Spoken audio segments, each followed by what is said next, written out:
थोड़ा हया के खिलाफ मसला है, लेकिन बहुत लोग पूछते हैं, मैं बता देता हूँ। ज़ौजा से बोसो किनार से क्या रोज़ा टूट जाता है? रोज़े की हालत में इस अमल से क्या रोज़ा टूटता है या नहीं? मोहम्मद अली कराची से। नहीं, इससे रोज़ा नहीं टूटता। अलबत्ता ये अमल उसके लिए जायज़ है जो अपने ख्वाहिश पर काबू रख सकता हो। अगर खुदा न ख्वास्ता ख़तरा हो कि यानी इंसान डिस्चार्ज हो जाएगा या ज़ौजा से जिमा कर बैठेगा, तो जिमा की सूरत में तो रोज़ा भी टूटेगा, कफ़ारा भी वाजिब होगा। और जिमा नहीं करता, सिर्फ डिस्चार्ज हो जाता है, तो रोज़ा टूटेगा, कफ़ारा वाजिब नहीं होगा और गुनाह भी होगा। रोज़े में ज़ौजा से कितना ताल्लुक़ रख सकते हैं रोज़े के दौरान? ये तरह हया के खिलाफ मसला है, लेकिन बहुत ज़्यादा पूछा जाता है, तो मैं बयान कर देता हूँ।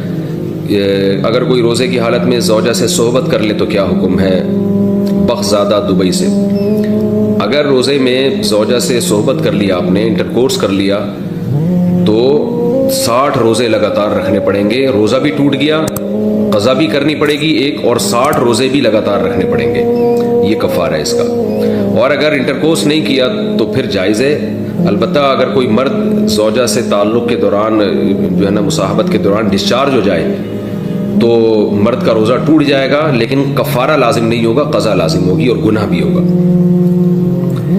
अच्छा, ये जो रोज़े की हालत में अगर ज़ौजा से हम बिस्तरी की है और ज़ौजा भी उस पर राज़ी थी, तो बीवी पर भी 60 रोज़े लगातार वाजिब हो जाएंगे अगर वो रोज़े में थी। अगर वो रोज़े से नहीं थी तो फिर शौहर पर। और अगर किसी ने जबरन उसके साथ इस तरह किया है शौहर ने, तो फिर सिर्फ शौहर पर कफ़ारा लाजिम है, ज़ौजा पर कफ़ारा लाजिम नहीं होगा। ऐसी सूरत में सिर्फ क़ज़ा लाजिम होगी। रोज़े की हालत में ज़ौजा से हम बिस्तरी का कफ़ारा। रोज़े की हालत में अगर कोई बीवी से हम बिस्तरी करे या ज़रा हया के ख़िलाफ़ है, यानी किसी और तरह से अपनी ख्वाहिश पूरी करे, तो क्या इस पर कफ़ारा लाजिम होगा? मौलाना मक्की अल हिजाज़ी का बयान था कि कफ़ारा नहीं होगा, अलबत्ता क़ज़ा लाजिम होगी और तौबा इस्तिग़फ़ार करना होगा। जुनैद अरशद हाफिज़ाबाद।